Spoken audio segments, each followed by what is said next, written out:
She's ready. Dred's ready. I'm ready. Paul's ready. We're ready. Let's go.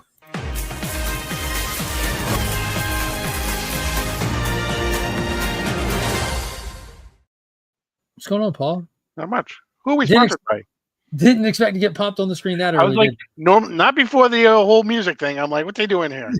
Yeah, had to change it up on you. Don't want you to get too complacent. You gotta stay on your toes. And to answer your question, I would say we're sponsored by Big Time Collectibles.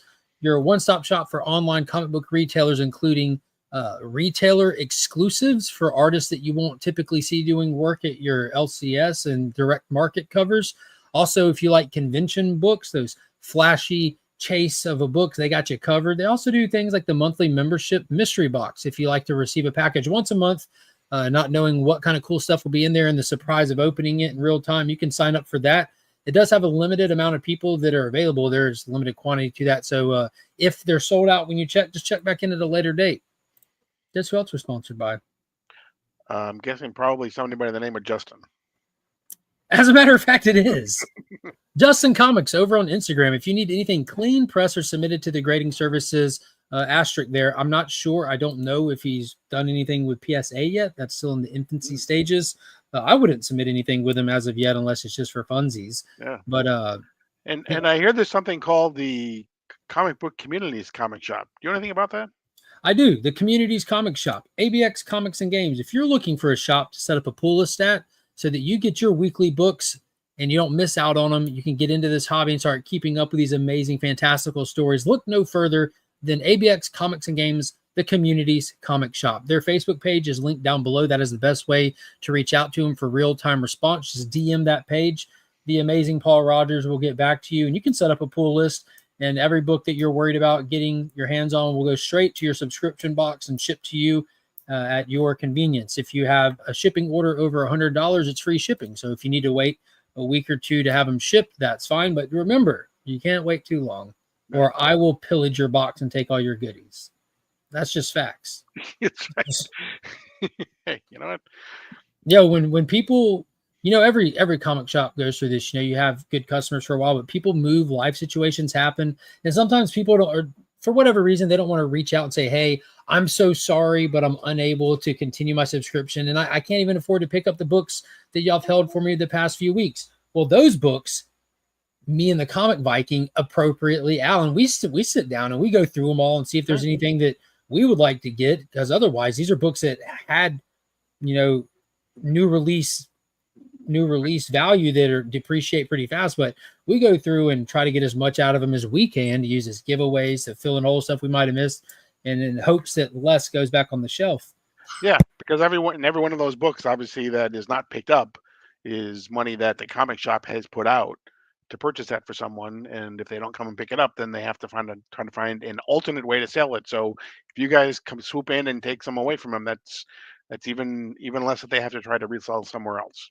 Yeah, it's always rough when you have those situations where ABX pulls like ratios for people, and then life situations happen and they're unable to pick them up. You're like, dang, right?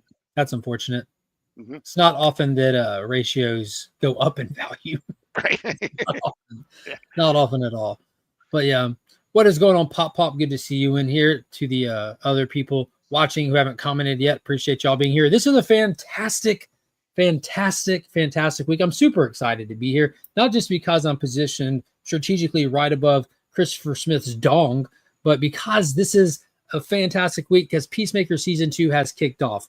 The long-awaited Peacemaker Season 2. Anyone that's not new to this channel knows that Paul and myself both really enjoyed Peacemaker Season 1. I think that it was an anomaly of quality. You can expect quality production with HBO, but this show is literally the perfect spot for James Gunn's creativity.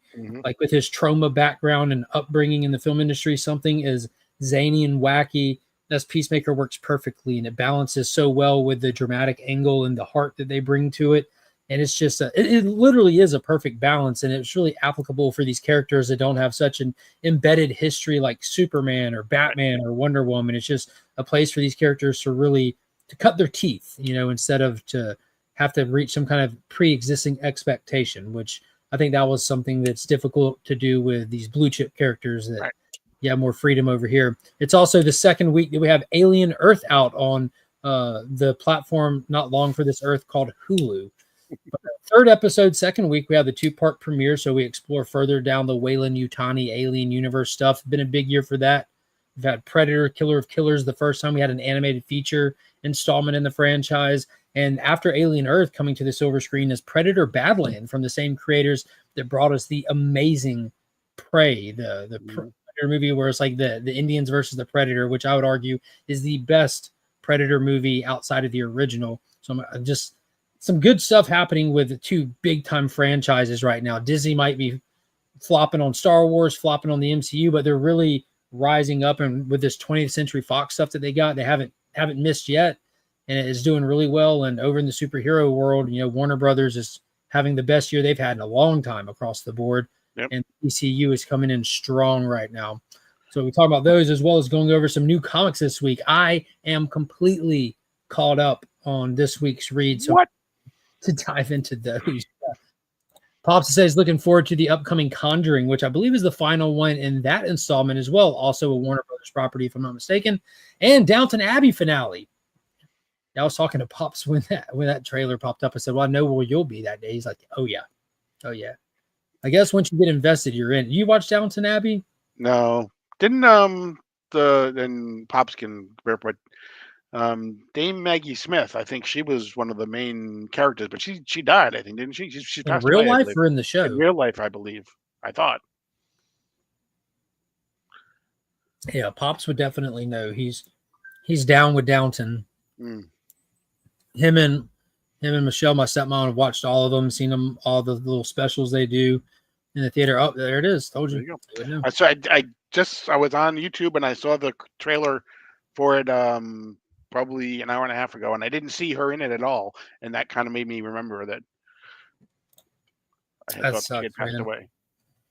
Also, big shout out and hello to JMed. Paul, you want to tell people what JMed has going on? I'm sorry, Jonathan Medici, Comic Aval. This guy has too many names. Do you want to tell people what he has going on? There's only one name you need to remember, and that's Eric. So he has a Kickstarter going on right now for a comic that he has been working on for well over a decade. Well, I don't know, well over a decade, but over a decade. 12 years, well over a decade. Yeah. It is a sci-fi. It's got sci-fi. It's got treason. It's got heart. It's got it's got family. It's got all these things. And he started it on Tuesday. His goal was $6,700. By Thursday, I believe, we were over $6,700. And now we're at 73.56. So we're actually looking at, I think if he gets, that's like $600, but I think if he gets a couple of thousand over, he's going to do a stretch goal of some bookmarks, I believe. Yeah. But everything over $6,700 goes in towards hopefully doing another chapter. So we want to, just because we're over the goal does not mean that we want to stop. Yeah, so, no, it's just getting started is the thing here. We emphasize this, and I did a video to spotlight this thing, but I emphasize $6,700. We talked to Jonathan on the channel here last week, and we also talked to him in grave detail afterwards. Jonathan is definitely a friend of ours, and $6,700 is literally the bare minimum he could do to get this thing into readers' hands. It hitting $6,700 does not recoup any money. That's not his goal. He's not trying to recoup nothing. He's just trying to be able to print the book and ship the book to those that order it at $6,700. And he's still probably going to have to come out of pocket to do that. He's basically Baby Billy from the Righteous Gemstones, selling his snake oil and his wares. After all my science and research and my lab coats, it's a wash. It's a wash. After $6,700, it's a wash. So let's actually get this thing some more funding. Let's get this thing hit some of these push goals. Let's get this actually make some money so that we can get the next chapter sooner. And when I say chapter, I do want to specify, I think it's important every time we mention this. This book is over 120 pages.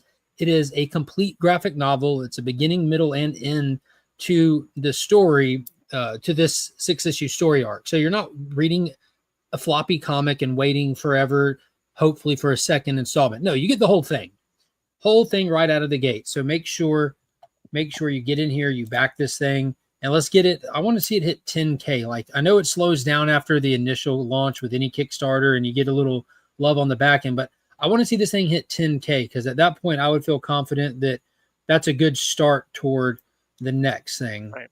And if you want to learn even more about it, after this episode is finished, go back to last week's episode, because he was on here last week with us.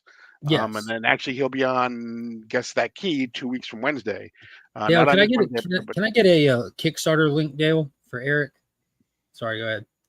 I'd say he won't be on this Wednesday, but he'll be on with us 2 weeks from Wednesday on the next episode of Guess That Key as well. So yes, and hopefully lots of other places too. So yeah. And to the push goals, because the cost of producing this book is many times greater than our pledge goal, our dream of dreams would be that we're able to hit push goals that will enable me to immediately begin production on additional books I've written. Every penny earned beyond the printing cost will spend exclusively on paying artists. If we can hit 10K, everyone will receive a free bookmark, and with every additional 4K jump, we'll be adding more rewards. So let's get to that 10K. I want this bookmark. I want a bookmark. I'm not happy unless I get a bookmark. I got lots of books with no marks. No marks. You know what? When I need to put a book down, you know what I do, Paul? What? I have to close it. And when I come back, I have to figure out where I was, because I don't have a bookmark. Exactly. The world needs more bookmarks. We need a bookmark, people. Check out Kickstarter. Go to Eric, EARIC. Link is incoming. It's again, Kickstarter might be new to some, but it's so intuitive from the purchaser side. You just set up like you would if you were ordering off of any website in the world, whether it's a comic website, Target, Amazon, whatever. You just put your email in there, and then you go to checkout after you click what you want to buy, and you just get it. You just get it. Yep. Or you can go to comicavalon.com to see more about it as well. So yeah, you can do that. That's his official web page. Yep. I hope that he's removed the because for a while there, a long time ago, he had a good chunk of the story where you could read it for free on the webpage. I hope he's removed that as of right now. That's right. That needs to come down. Free reading needs to come down. Got to come down. You want to see it, you need to pay for it. But yeah, so just go over there, hit the rewards tab, and you can get just a straight up digital copy of the book. Again, over 120 pages for 16 schmeckles. I don't recommend that. I recommend this one if you're going for the bare minimum. This is the physical copy. $30. 6 issues, $30. That's $5 an issue. That is quite literally the same exact price as this week's issue of Absolute Batman. So he managed, as a completely self-funded creator, he wrote it already. He completely paid the artist for this issue. It's completely done. It's completely done. And it costs the exact same price as a standard book on your shelf at an LCS. That's unheard of. That's literally unheard of. Like I said, bare minimum here, but get you the full graphic novel, exclusive cover art by Ivan Tao, legendary artist, current big-time cover artist, working with the big comic companies. He swung for the fences, and he achieved his goal. There's also a B cover by Ivan Tao. Personally, this is my favorite one. I like this one. Having read the book, this one it hits. Just wait till y'all see it. Wait till you get there. But there's also mix and matches where you can get both covers. You can get the trade dress version. For $100, I really think this is the best bang for your buck. But the $100, you get all 4 covers, all kinds of extra bonuses in there. The Ash Can edition. And his local comic shop has donated countless floppy comic books that he's just throwing in extra books. So at that point, getting a little pack of mystery comics with it, you're well under $5 an issue. Under $5 an issue. And I want to say that the comics are exclusives, I believe, right? I think that I don't know. I thought they were. Yeah, I don't know. But yeah, make sure y'all go over there, check it out. And last thing I want to point out, I don't know if I'm logged in here. Yeah, for $2.75, you can actually add a quote to a chapter page, which I have one of these. DJ has one of these. C3 has one of these. His LCS has one of these. These are going up fast. There's only one left. Only one left to customize a page. And when I say that, I mean you can put a quote to a loved one, a message to your significant other, to your child, to something like that. Now, while it might not specify on here that you shouldn't self-promote your Whatnot stream or your YouTube page, I highly discourage against that. Protect the integrity of the book. And then there's this one, the $1,000 tier, the one above all. There's only one of these. It's gone. It's gone. It's been claimed. The one above all has been claimed. So someone's getting a special citation at the end of the book. Also some secret goodies. But yeah, big shout out to the one above all. If you know, you know. But yeah, just wanted to share that campaign. It's dropped right there. Yep. I want everyone to hit that link. Go over there. I don't know if there's a follow button where you follow the creator. There was before it launched, but at least hit that link. Go over there real quick. It'll open it in a separate tab and see if you can follow the creator if there's a basic follow button, because, just like with any other social media platform, it pushes projects that get traction, and every little bit of traction, every person that views the page, every person that backs the project, every person that follows the creator, it helps push it to other people that just open Kickstarter app. So everything has algorithms. Help the algorithm. Yeah, help the algorithm. We need bookmarks. We need bookmarks. I got to have bookmarks. We need make it happen. Bookmarks, people. Need our bookmarks. All right, let me pin this that Dale put in here real quick. Boop, boop. So that's going to be, the link is going to be pinned to the chat for the rest of the night. So that'll be up at the top of the chat, up at the top. Mm-hmm. So you said that J-Med, John Comic Avalon, Jonathan Medici, Eric the Avalon, Eric the Viking. He's going to be on Guess That Key? Yes, not this Wednesday, 2 weeks from Wednesday. So September 10th, which is still all within the campaign. So that's good timing, because this is an extended campaign. Typically you see them run for about 30 days. This one is running for 60 days. We don't have 60 days left now, but that's where it started. So that'd be good to get a little breath of life in it halfway through. Mm-hmm. So we have 54 days to go. That's also after my birthday. I'll be a lot older when we do that show. Right.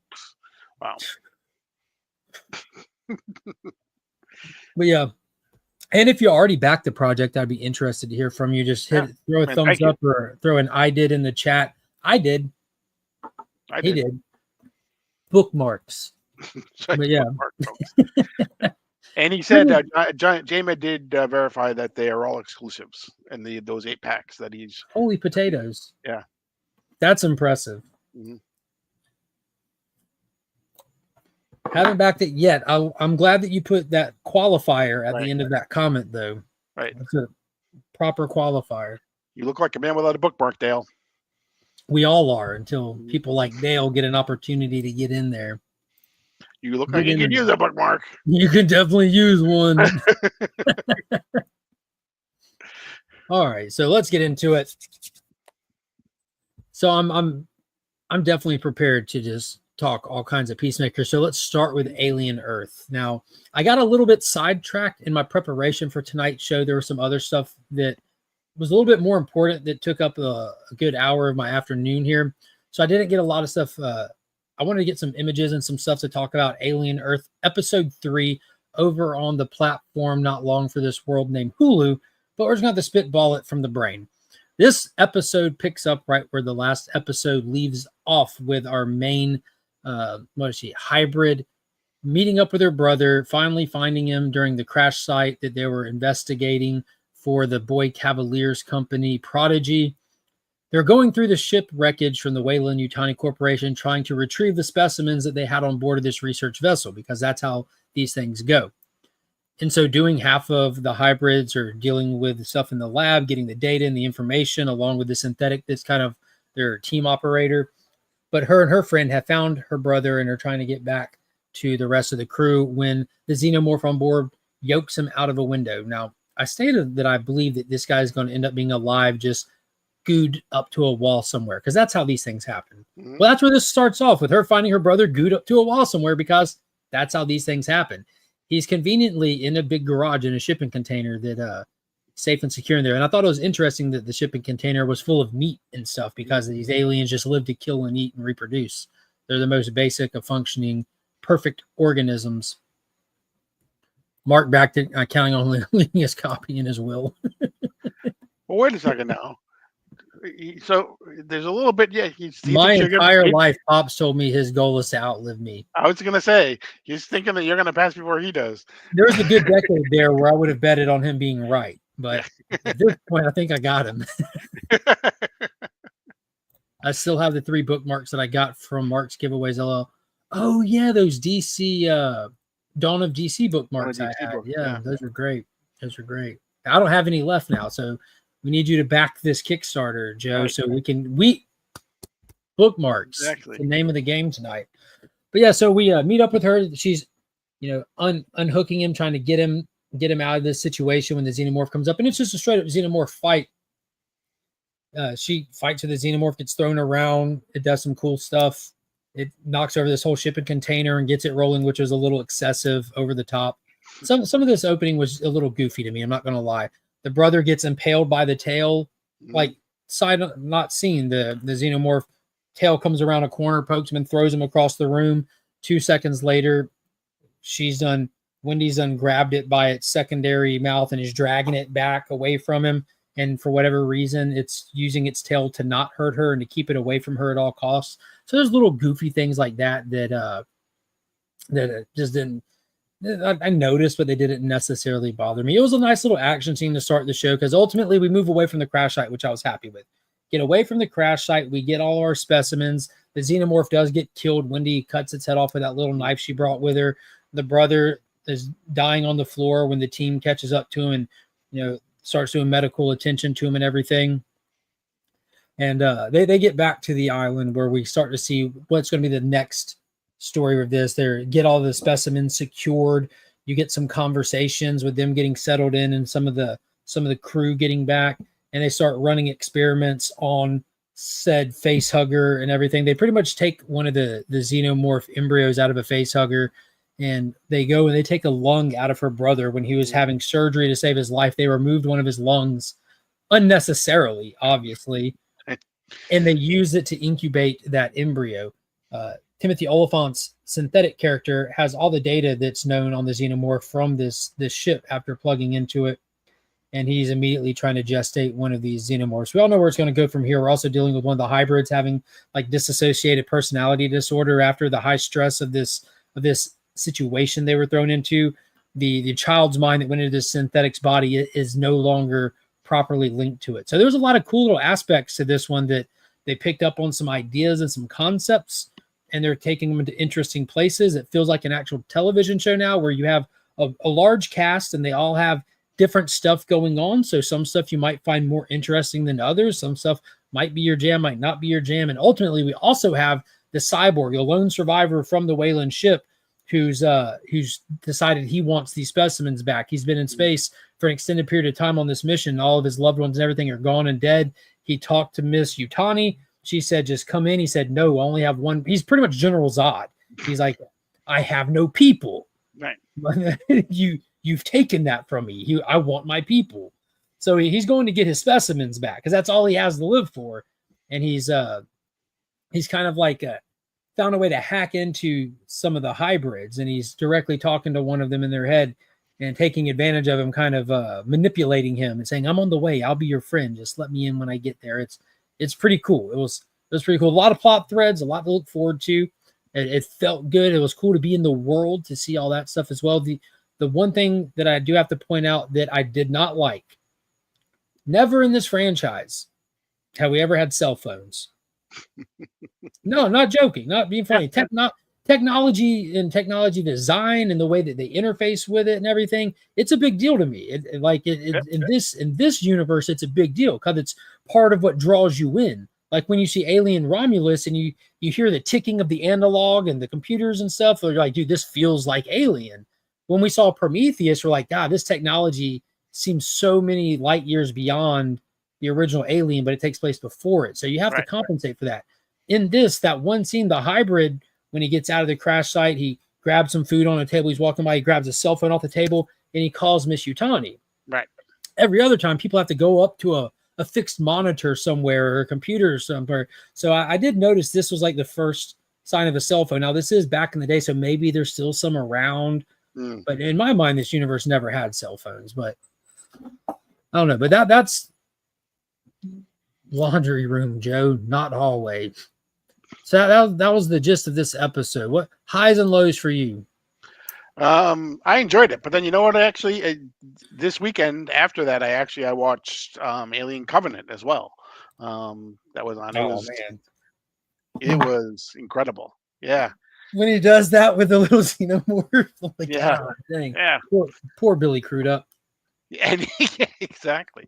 But I had never seen Alien Covenant before, so I'm not a huge, I'm not Wait, huge into the history of Alien and everything, but yeah, I mean, it did a lot of the things that I think it's supposed to do, and that is obviously you pick up where the Prometheus. cliffhanger. Yeah, you pick up where the cliffhanger ended last week, where Joe, I think his name is Joe, right, Wendy's Yeah. brother, being taken away. Um, but to your point, they're starting to sprinkle in all these other stories as well, which keeps you it's you can't just, and I think I said this, you can't have a whole series of 8 episodes or however many with just xenomorphs killing people and just seeing, trying to see, oh, did something happen behind him, did somebody move behind him, you can't do that for 8 episodes. No. You have to have stories throughout all the characters in order to do that, and they're starting to do that, so it's really Yeah, working. it's cool that we've dispatched an entire xenomorph and we're already actively starting on the next one. Right. So we don't just have one lingering xenomorph. Also, first off, good evening to you, Kevin. I appreciate you being here as always. I think you're trolling with this though, right? The first Yeah. the first part of this makes perfect sense. The second half of this has to be satire, right? Warner Brothers is known for letting the directors have complete control. That's satire, right? Mm. Because they're historically known for literally the opposite. Literally known for interference for an entire decade, known for interference. Release the Air cut. Hell, release the Schumacher cut. All the way back to Batman Forever, their movements still fighting daily to try to get actual directors' visions out. Zack Snyder is one that's most famously kneecapped by Warner Brothers. Cold feet on the production of Suicide Squad. That they're known for it. I think because of how many mishaps they had, not letting their creators have control. Safran and James Gunn have a fighting chance this day and age, especially with Zaslav in there. But I did see a lot of stuff. I talked about it in a video that'll release Wednesday that I filmed. Superman 2 production has been moved forward. Script is done. They've announced 4 parts to it. James Gunn went on social media this past week stating that what I've been saying, that I'm, again, Paul, one of those situations where people want to laugh and think I'm crazy, but then it gets said by the people who it needs to be said by, and then all of a sudden, oh yeah, I thought this the whole time. These movies will not look like they're in the same universe, and nor should they. Mm-hmm. Nor should they. The only thing that'll let you know they're in the same universe is the fact that you're not an idiot. Right. And that's all that it needs. Supergirl will have its own style, tone, and creative direction based off the people that are show running it, as well as Lanterns, as well as Clayface. And Matt Reeves' Batman, no matter what anyone thinks, fits perfectly into the DCU if they want it to. Mm-hmm. They can do a separate Batman with a separate actor and do their own DCU Batman. That's fine too. But if they said today that Matt Reeves' Batman is DCU canon, it doesn't contradict anything, and it looks how it should in a harsh contrast to Superman. Because you go pick up a Batman comic and you go pick up Action Comics, and you will see exactly the contrast that I'm talking about. It's the same. There are blue skies in Metropolis. There is always cloudy in Gotham City. Dark alleys and vibrant skies. Hell, go watch Batman, the animated series from the 90s, and then go watch The Adventures of Superman from the 90s. You will see the exact same contrast. That's how it's supposed to be. That's how it needs to be. And James Gunn said the same thing I did. That's how you keep it from getting boring. You cannot have these coming off a cookie cutter assembly line. Yeah, but they're in a shared universe. There's fantastical stuff happening in Superman, and Batman's grounded. Yes, just like the comic books. Yes, that's right. Yeah, that's why Batman stays his ass in Gotham. Right. That's right. Because Brainiac's not in Gotham. That's why Batman's in Gotham. Doomsday's not in Gotham. That's why Batman's in Gotham. Did you not to change the subject, but did you see the rumor about fights breaking out on Avengers Doomsday set? Go on. I saw where Alan Cummings said that he filmed his stuff for that movie and has no clue what movie he even filmed because there wasn't a real person He was in front of a green screen the entire time and by himself. They didn't say who. Could be false, but apparently some highfalutin actors got into a fight on Avengers Doomsday. I hope Robert Downey Jr. won. Mm. I shared a really funny Instagram reel I saw. God, I think it was a clip from Breaking Bad, I think, but it was Skyler's brother or something, the one that was the DEA agent, and it's him sitting there looking up concerned, but it says Dr. Doom on it, and it's that moment Dr. Doom's beating everybody, but then he sees a blue robot flying through a portal, and it's playing like the iconic Transformers music, like Optimus is rolling up. Yeah, it's I don't know. I'm just not excited. I'm still not excited for anything that the MCU is putting out. Again, I will see it. I will hope it's good. Just it doesn't do anything to excite me. They also moved up the release of Marvel Zombies from October. No, that's to still the this year, end of right? Yeah, we September. still have that and Wonder Man. Mhm. It was supposed to go in the beginning of or the middle of October. They moved it up to the end of September. Nice. I don't plan on watching it. Yeah. I've gotten to the point where I don't participate in the MCU animated shows. I got that. I watched the first season of What If, and it was just absolute dog crap, except for the Doctor Strange episode. Mhm. And I'm done with the animated stuff. It's pointless. But I'm glad for those that do enjoy it. X-Men 97, I watched a couple episodes of that. I watched the first episode and loved it. Loved it. I watched the second episode and I'm like, I'm out. I created this system where if it's good, I'll know, because when something's good, the internet responds. People respond in real time.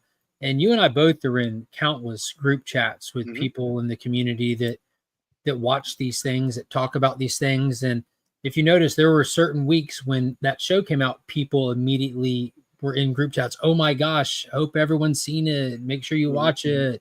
And then there's weeks where it's just crickets. Right.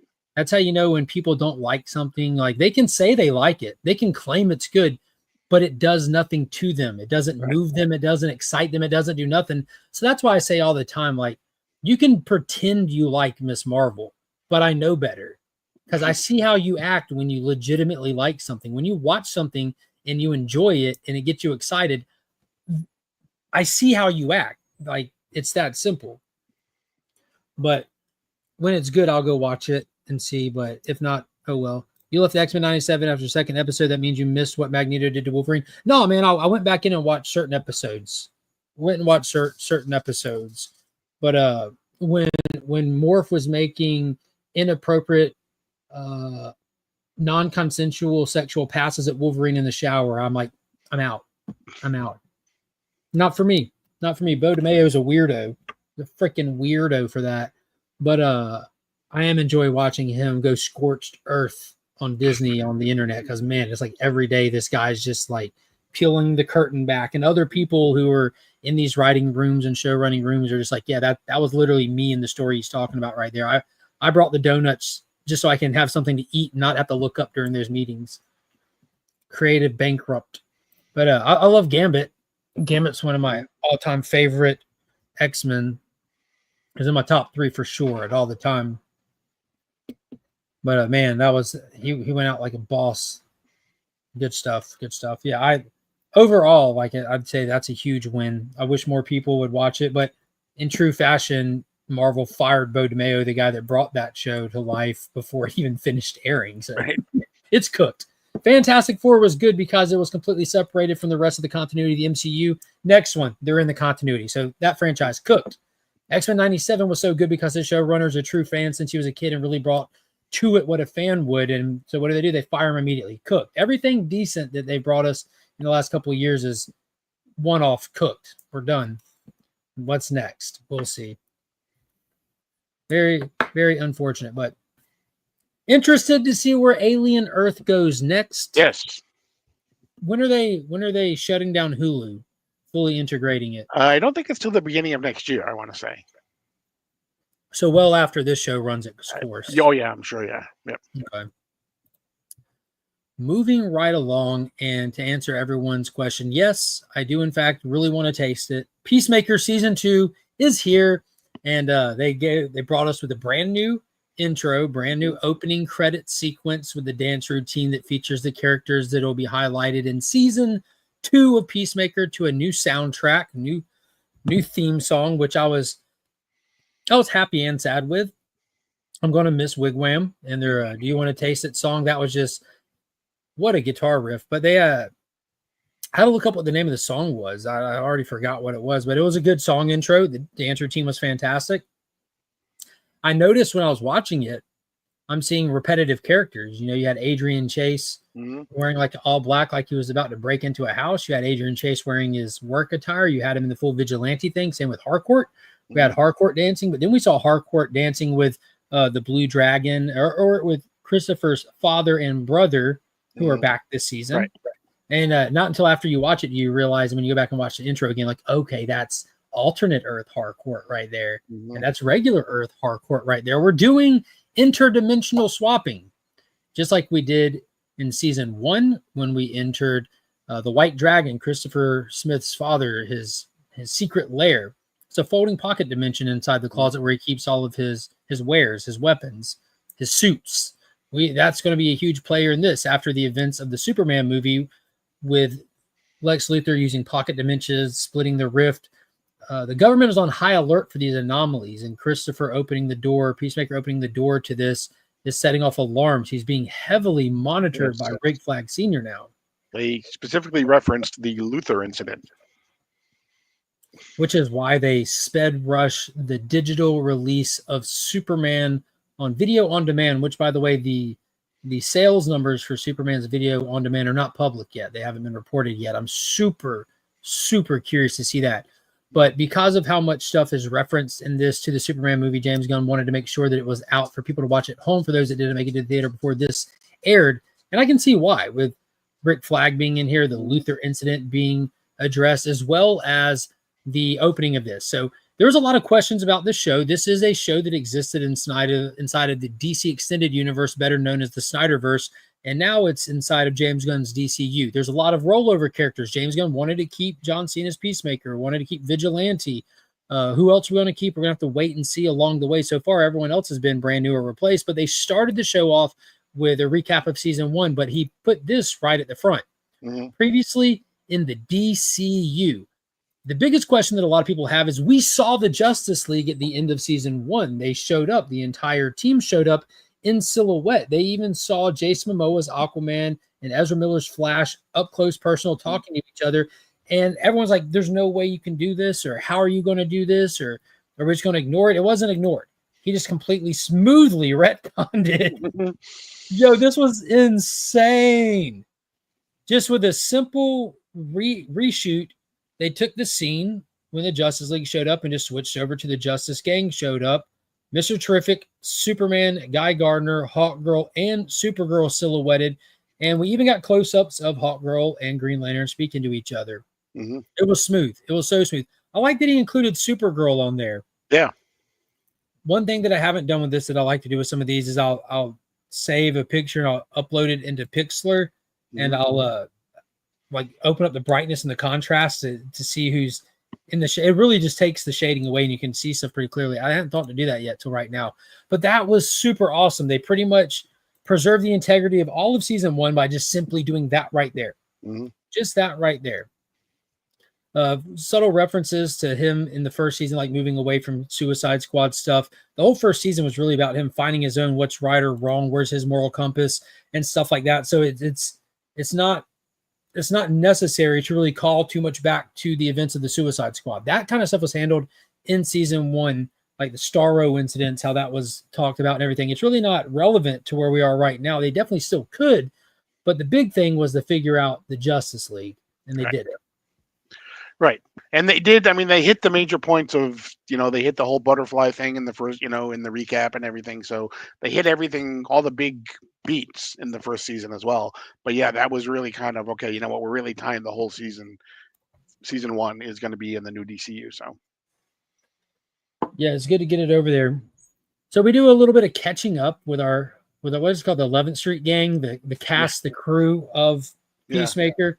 Do a little bit of catching up. John Cena's talking to Amanda Waller's daughter, Adebayo, kind of hanging out, trying to find where to go from here, after the events of the last season, which was kind of like a makeshift Suicide Squad. This was the punishment for Operation Starro going south. The crew, they were actually in the office with Amanda Waller, and they ran afoul by her. But at the end of season 1, she ran afoul by her mom and released classified government information to the press. So she's can't get a job with they can't really get a job. He's in a crap job just playing babysitter from afar for Peacemaker. He's back at work. He's just living his life. Same old for Vigilante. That was the one downside of episode 1 was there wasn't enough Vigilante in it. Yeah. We didn't get any actual Vigilante, just Adrian Chase. Yeah. Still working at the restaurant. Yeah. But knows all sorts of facts. I can't even think of it. What is the facts that he knows about now? About owls. Owls, right. Yeah, ask me any question about owls. All right, are their eyes tubes or orbs? Yeah. Tubes. Nope. Yeah. Well, how can it be tubes? Wouldn't they just fall out? Yeah. It's clear you don't know any facts about owls. No, ask me another one. Yeah, it's good stuff.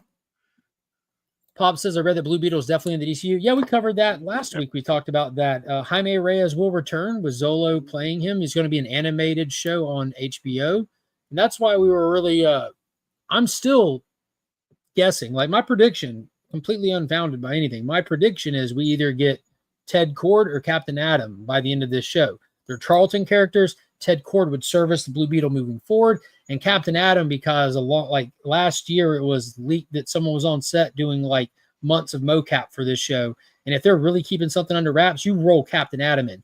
You didn't do the Black Adam fight Superman thing. Well, we need some Superman level characters in a world where Superman exists. Captain Atom. Yeah. Mm-hmm. That would be dope. And if you're saving it for the very end, it won't kill your budget, be moderate, but we need Captain Atom, and plus I'd be freaking rich because that book is unobtainium and I have obtained it. Like I fought tooth and nail getting all these Charlton books together over the past few years, but I'm still impressed with my my Captain Atom get with adventures. Was it 34? 34. I think it's 34. First appearance Captain Atom. There's a couple more minor keys in the Charlton Captain Atom. I want to get the first appearance of the updated suit because he went from the yellow and red to the blue, dark blue with the light blue arms and stuff and all that. I want to get that. I want to find a Captain Atom #1 from DC signed by Pat Broderick because he wasn't at Heroes this past year. Hopefully he'll be in good health and be able to make it next year. But behind this Turok color guide, I've got the Pat Broderick piece where he drew Captain Atom and Dr. Manhattan together and signed it. Yeah, such a phenomenal artist. John Cena is likable wrestler turned actor. HBO Peacemaker, just okay show. Yeah, he's solid. I think it's really shocking when we see one of these wrestlers really perform well in Hollywood. I saw someone put a comment that John Cena is everything The Rock wish he was, which I'm a huge fan of The Rock, wrestling and acting gigs. But John Cena is ridiculously likable dude on and off the screen. The Peacemaker show, though, is objectively phenomenal. It's well beyond okay. Yeah. Well beyond okay. And you know what? I mean, it makes sense if you're successful in wrestling. It does make sense to me that you might be successful as an actor too, because the two go hand in hand if you're a wrestler, acting and wrestling. That's what you're doing. You should be a decent stunt man while you're at it too. Right. Barry did screw everything up with Flashpoint Flash movie, and so everything was changed. Gunn even said he was going to include Blue Beetle for the recap of season 1, but said it was too soon. Yeah, I wish he would have attributed it to the Flashpoint. I saw a commenter on social media ask specifically, is this update a reference to Barry messing with stuff? And James Gunn just offhandedly answered, no, it's because we're in the DCU now. Like, we get it, man, but if we were playing, in continuity, like that's the only way this makes sense is the Flashpoint. Right. What other DC projects would you like to see retconned with this one scene? Retconned in with one scene. More than anything, I would love the JSA to be retconned in. More than anything. Like, because we got JSA confirmed, in the Superman movie with the mural inside the Hall of Justice. I absolutely love the JSA characters. I think Alan Scott is hands down the greatest Green Lantern ever, and I'm fearful that he's going to be the victim in the Lantern show. I want them to be investigating Guy Gardner's murder. We don't need him moving forward. If we have Hal and John, we don't need Guy moving forward. If you have to kill a Lantern, it's proven in comics time and time again. It needs to be Guy. It needs to be Guy Gardner. It needs to be Guy. The last thing that you should do is treat these JSA characters as expendable plot armor. I don't want to see them kill Alan Scott before we ever get an Alan Scott proper. I want them to retcon in the JSA proper. You need to, without ever bringing the Rock back, without ever directly addressing the Black Adam film, with a line of dialogue, you can mention Kandak, how it's being ruled by a meta from ancient times. You can establish Black Adam there as the ruler to timeline him without having to do an origin or anything again. He's been introduced to the audience, but you could put him there.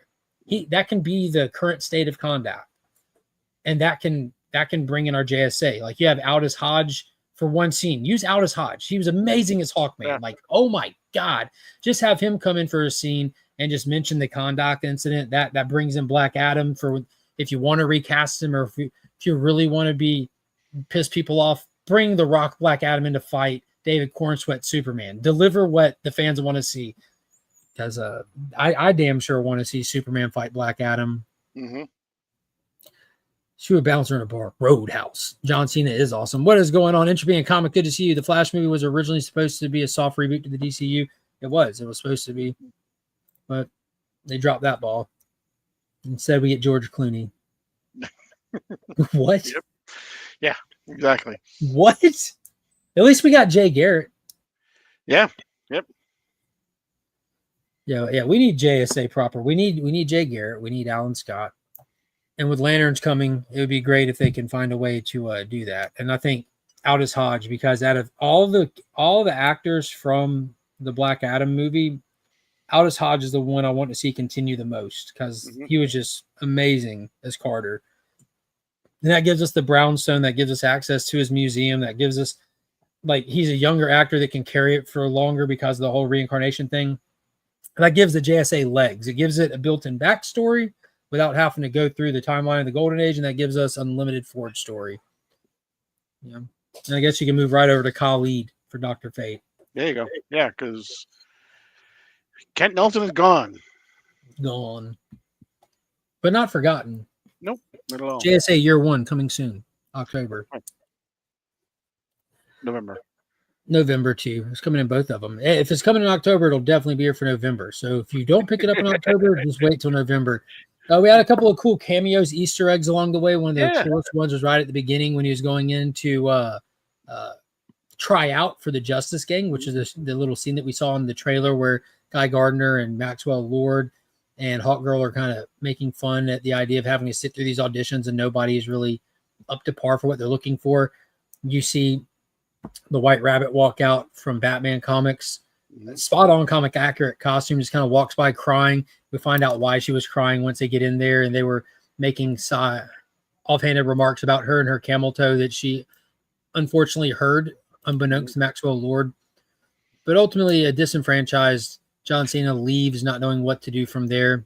That's interesting, though, the White Bunny, because she's a villain, right? Yeah, her and her camel toe.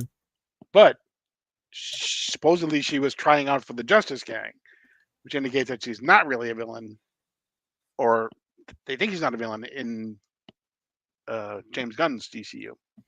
It's pretty subjective. We're dealing with characters that ultimately came from the Suicide Squad. Who knows? Who knows? I don't, dude, be honest with you. I'm fairly well versed in DC Comics, and I don't know shit about this character. Yeah, me either. Nobody does. I was talking to our good friend Durs on the phone. Might have been yesterday, might have been Friday, talking about he was kind of bummed at how many of these sites are posting images of stuff like the day after it airs. He's like, you can't really get around spoilers these days. I'm like, to be fair, Durs, it ain't really a spoiler. She just walks by. He's like, yeah, but I didn't even know she was there or anything like Durs. To be fair, she's there and you still don't have a clue who she is. He's like, I've heard of her. I said, a lot of people heard of her. I said, Durs, I don't even know who she is. I couldn't tell you her real name. It's such a throwaway character. Like, the people recognize her from Art Germ covers, but no one knows who this is. Right. No one cares. She They just doesn't know have she's sexy. she doesn't have a huge history in the DCU. No, she's a modern character. Love the Peacemaker show. First episode was funny episode with White Bunny. Yum, it was good. Steel villain John Henry Irons. There you go. Weird. One crack with the hammer, you're done. Done.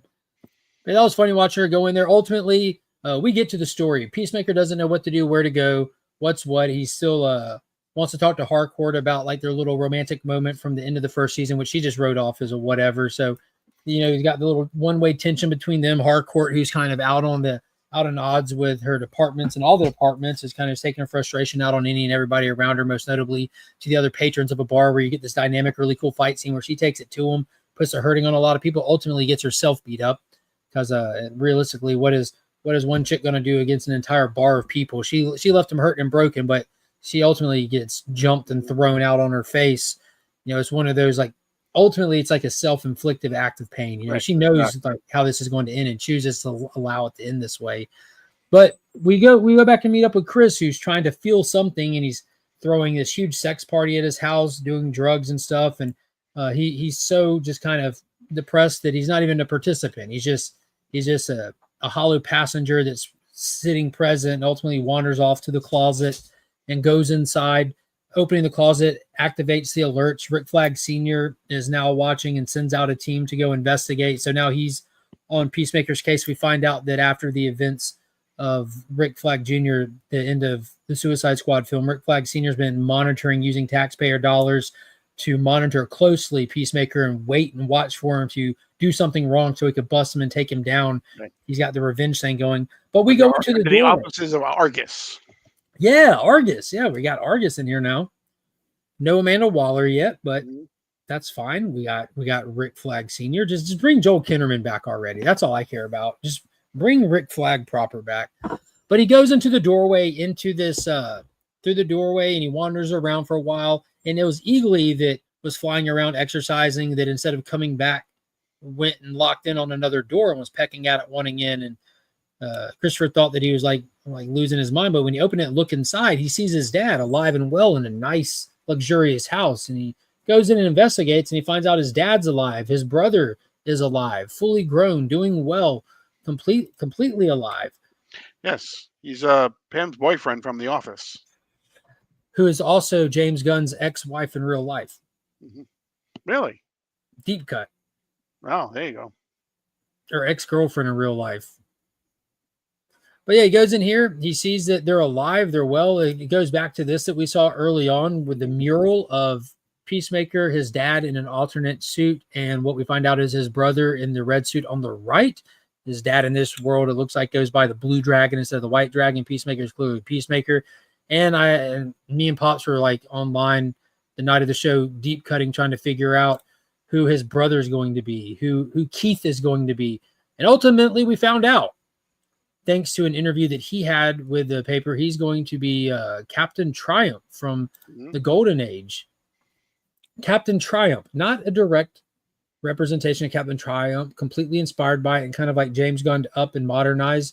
But it was a character in the Golden Age who first appeared in Crack Comics issue number 27, who would take the ghost of his brother and merge with it to give himself extra abilities and everything. And a cool concept, which I think the whole ghost of your brother aspect is pretty cool, because ultimately that's what Christopher is looking at here. He's looking at the ghost of his brother who's dead. Thoughtful Lance Gallant knows how to call up the ghost of his Daredevil brother Michael. Together they are mystically combined into the amazing Captain Triumph. And that's like the modernized, not necessarily modernized, but just a slant on the character that James Gunn went with for this. He's calling him Captain Triumph, just kind of inspired by it. It's clearly not adapted, not a one-of-one, nothing like that. But it was super cool. I'm interested. As soon as I see this in this really cool suit, all I can think about is, Todd, you got a limited amount of time. Get the figure out. Put this out. Put Vigilante out. Put Wasting Time. Put a little Judo Master in there. Just a little Judo Master. Little bitty. But yeah, it was good stuff. We also got a couple other Easter eggs in there. Inside of their house, they have these newspaper articles. The top trio does it again, letting us know that they're a crime-fighting trio. But Paul, what's the name of this newspaper? The Evergreen Sentinel. Sound familiar?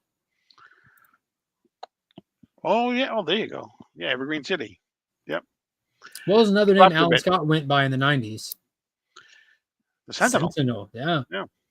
So a little homage to Green Lantern there. We also had another one. The top trio defeats the Rainbow Creature. I shared this out on social media that night. The Rainbow Creature is from early Batman stuff. So that's another fun little James Gunn deep cut. And then the last one, the trio saves Gotham from the Ultra Humanite. I did see that one, yeah. Yeah, the Ultra Humanite, who we actually saw, who was represented phenomenally in live action in the Stargirl show.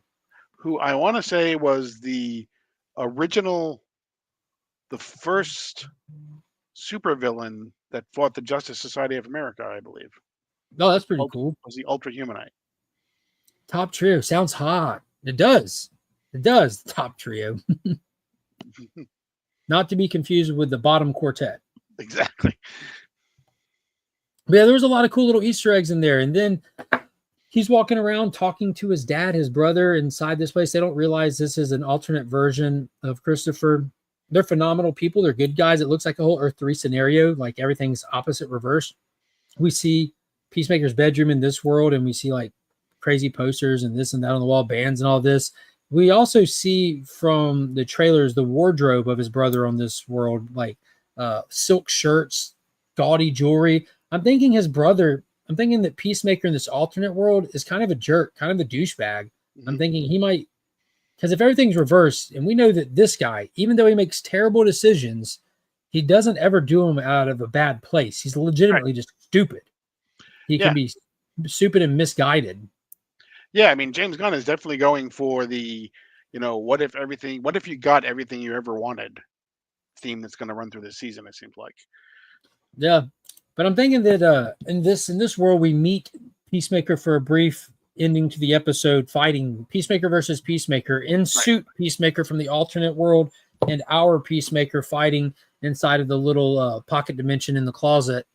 And ultimately, it looks like alternate Peacemaker is about to kill him, choking him. And when our Peacemaker reaches up and turns on his jetpack, and it shoots him right up in the air and gets him impaled, and he falls back down dead. Mm-hmm. So now, clearly, he's going to go back and spend some time in this alternate world, like Paul just said, getting everything he ever wanted. His brother's back, a father that tells him he loves him. The first time he's probably ever heard that in his life, and get to explore this world. And we have the 11th Street gang feeling they need to save him, not necessarily from an ultimate threat, but from himself. Like he's lost. This season is definitely starting out with all of our characters, save for Vigilante, really just lost. Mm-hmm. One hell of a first episode, hit on all the notes, set up a lot of stuff. I'm super excited at the possibility of a new action figure. Make it happen, Todd McFarlane. You got limited time. And if you have some extra time, throw a bookmark in there. We need a bookmark. This was such a sad moment. Dude, it was, as soon as they started fighting, I'm like, oh, this is nuts. Then it dawned on me, I'm like, holy crap, they're going to kill him. Mm-hmm. Before we ever get to know anything about him, they're going to kill him. But if everything's opposite in this world, we know his dad and his brother were trashy, crappy people. And we know that he's got a good heart. So I think that that's why you see the weird motorcycle, the silk shirts, the chains, because his brother's a douchebag in this world. Because if this guy legitimately cares for his friends, even though he's weird, misguided, this other one's gotta be wild. Vigilante is always fun, like the actor who plays him. Yeah, dude, Vigilante is definitely the breakaway character from season 1. There's no wrong time to rock, Joe. There's no wrong time to rock. And the fact that we haven't got a McFarlane figure with a chainsaw yet is a crime. But yeah, I'm excited for what's to come. Is it staying on Thursday nights? Yes, Thursday nights at 9:00. It will release every week. That's amazing. I hate counter programming stuff that I want to watch. It's the worst. Yeah. Yeah, I hope everybody gets a chance to watch it. Go get HBO. It's worth keeping up with, and we'll be talking about every episode along the way right here every Sunday. There you go. And then after that, we got Lanterns coming quick. Mm-hmm. Aaron Pierre John Stewart is coming. You want to talk some books? Sure. Got some stuff from last week. Got some stuff from this week. Yeah, got some stuff from the last couple of weeks. Yeah. Good stuff. All right, Paul. Well, I'm gonna put you on the big screen. What we doing last week or this week, or doesn't matter? We can do both. Whatever you peel up on to talk about. First off, what are we got set up for tomorrow morning? Last week was an off week for Absolute Comics. None. This week there's two. Correct. So we've got Absolute Flash and Absolute Flash 6 and Absolute Batman number 11.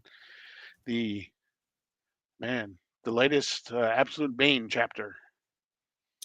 Both of these are really good. You finally get the backstory on the Rogues and adding a lot of character depth and context to the Flash, and you get the backstory on Bane and probably the most shocking, wild single issue of a comic book that we've seen all year in Absolute Batman number 11. So we deep dive both of these, go through the whole thing, and that'll air tomorrow at 10 a.m.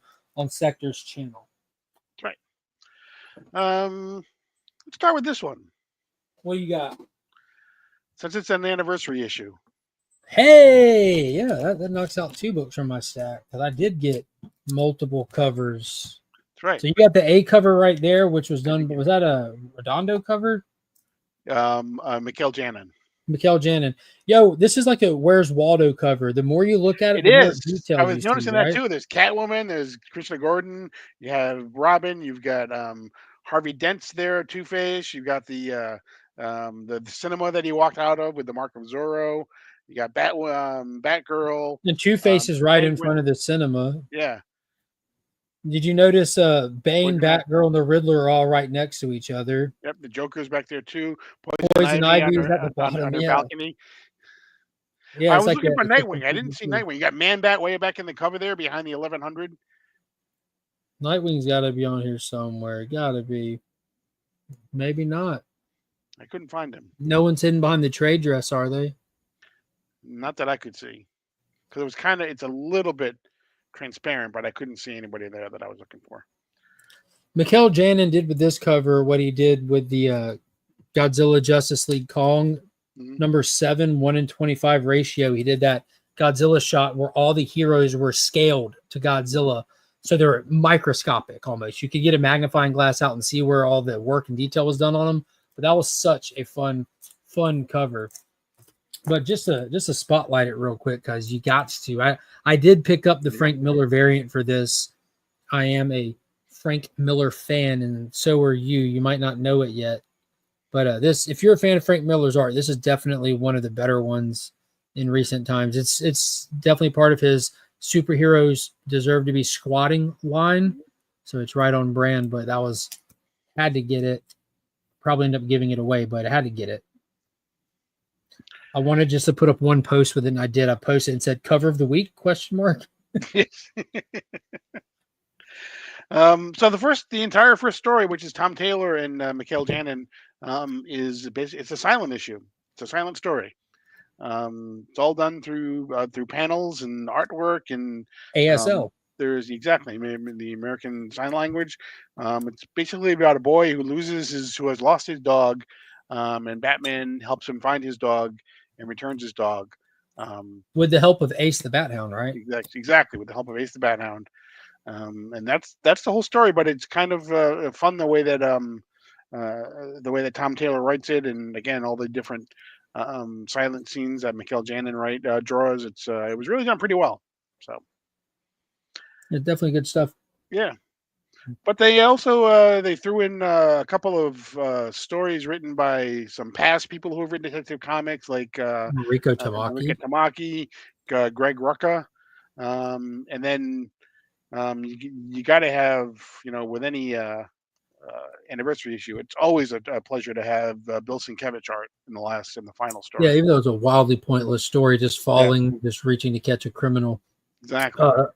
My favorite story of it was the one in the hospital. We're like spending an evening in the hospital with a couple of nurses who were tending to the patients coming in the emergency room. The patients were, air quotes here, victim of Batman. It was about the perspective that the nurses could have, like a newer nurse versus one with long standing at the hospital. They're treating broken bones, bruises, and lacerations, stitches, ice packs, and casts. And she was looking at it and kind of thinking, like, this is pretty savage what he's doing to these people.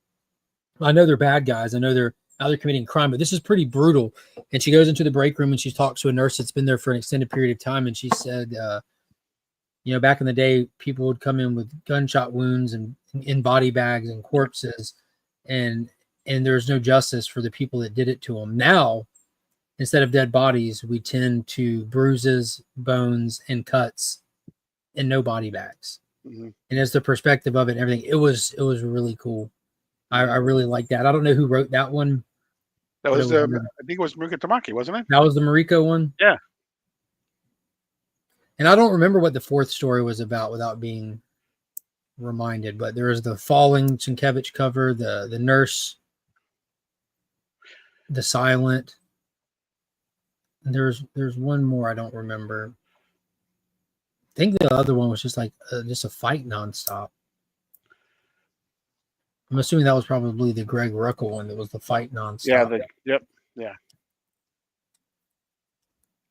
But it was a really good little milestone issue. They like to take any opportunity they can. Whenever you see double zeros at the end of an issue number, they're going to oversize it, bring in extra creators, and charge an extra $1. But this one was worth it. It was really fun. Oh, you know what? I lied. I think Greg Rucka one is the one that has the nurses. The nurses, yeah. Mariko, the other one was second story. The other one was the guy who's running for city council. The young guy who's running for city council, and how he basically badmouths Batman, and but he is kind of like a dick to Bruce Wayne, and because you got all the money and everything, and he's like. And Bruce is polite to him and allowing him to take shots at him. Meanwhile, it's flashing back to what he actually does for this city to keep it safe. And it's a story of him chasing down and fighting with a Joker all through the city. Yeah. They had a good variety of different paced stories, different dynamic artwork. Each one of them stood on its own merits as a solid little tale of the Dark Knight. Again, good issue. Good issue. Detective Comics, pound for pound, is always the best Batman story out there. If someone said you can get one Batman title and that's it, I would pick Detective Comics, because it's just consistent, good across the board, never really interrupted by gimmicks and stuff. But yeah. Another good one that came out recently, Paul, is Action Frickin' Comics. Now, this is issue number 1089, but what it is ultimately is it's issue 3 since it switched over to the Superboy title. Right. And in that last issue, we saw that one of the teachers at the school is on to Clark. He knows that you're a Superboy. So the last issue ends with him showing up on their stoop, knocking on the door of the Kent farm. And in this one, it pretty much starts with him addressing Ma, Pa, and Clark's response, unfortunately, being something that pretty much confirms the question, like he is in fact Superboy.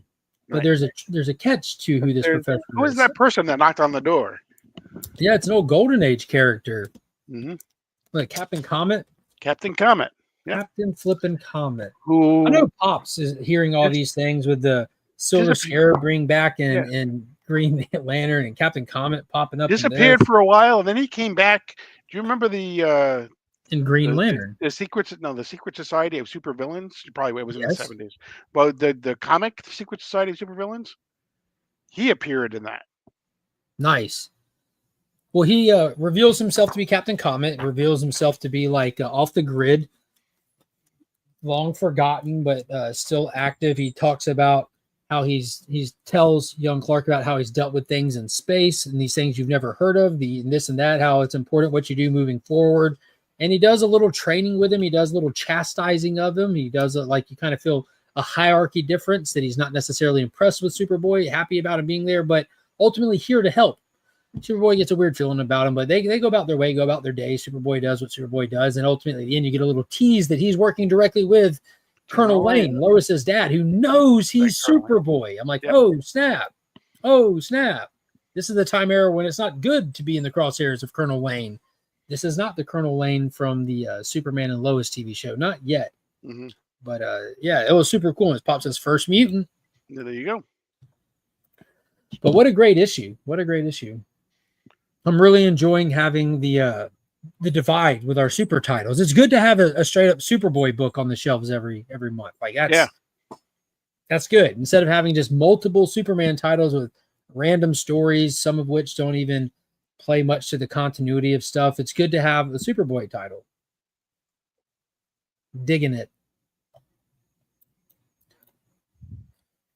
Holy potatoes. I gave that book away. I gave that cover away.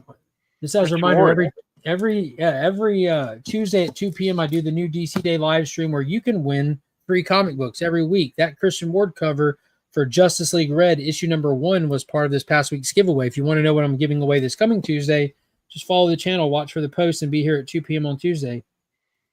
Brand new series out. Yeah. Now, your cover's way cooler than mine. I got the Clayton Henry one. I'll admit, he's not a bad artist, but I'm not a fan. I would never complain about his art, but it's just it's next level. On the inside, though. Next level playing. It's definitely good, though. Yeah. He's got very smooth lines. He is super smooth. There's one thing on this cover that isn't very smooth. There's something really just stands out as not smooth. I'm not sure what it is. I just can't quite put my finger on what's not smooth. But this is the title that was teased in last week's issues. DC's really good about this. The back couple of pages in most of your titles will be a 2-3 page tease at an upcoming story, book, title, something. Justice League Red, it was teased in last week's book, and I didn't have a clue it was coming out. I say it often that I don't look at what's coming out anymore. I just go in my shop and grab what's in my pull box, look at what else is on the shelf, and I'm having fun doing it. So I was first notified of this red alert last week when I was reading my new titles. I'm like, another Justice League spinoff? Count me in. One of the things that they've done better than anything else in this all-in era is create phenomenal continuity and connectivity between these character stories, places, and things, and it's all central focused around the Justice League Unlimited title. We have the Question miniseries, the Challengers of the Unknown miniseries, the Black Lightning miniseries. We had the Atom Project miniseries, the events that were happening inside of the ongoing titles spun out of the events of Justice League Unlimited and went beyond, i.e. Aquaman, Green Lantern, and other stuff. So getting a Justice League Red, I'm all for it because spotlighted right on the cover is Red Tornado, something that we haven't really addressed yet. Red Tornado was destroyed and his intelligence is actually inside of the Watchtower right now.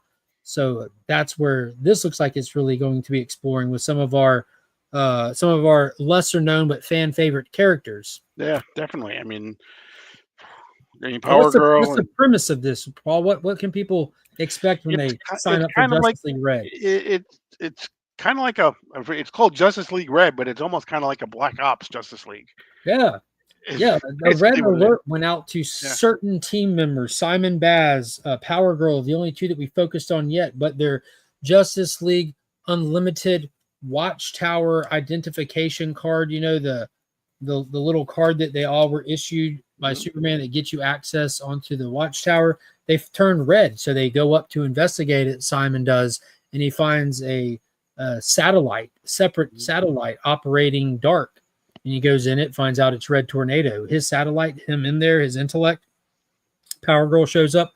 What Red Tornado done is ran countless unlimited simulations on how the world is responding to the formation of the Justice League Unlimited. What's the natural response to all these powerhouses coming back, and ultimately all mathematical circumstances lead to annihilation. And he's wanting to address it, and running all these simulations, alerting the Justice League of this just leads to more apocalyptic endgame. So he's trying to avert one of these probabilities by sending this team out to shift and move little things, address little problems, and try to get a better outcome. So that's what they do. They go out, Simon and Power Girl, and they go to this alien planet and fight this almost like Transformer-like creature, and they defeat it. And in so doing, they make sure it doesn't come back to life and see that it wasn't invading machine alien. It wasn't a threat. It was a farming equipment harvester that just had a natural defense system. So they're now left wondering, is Red Tornado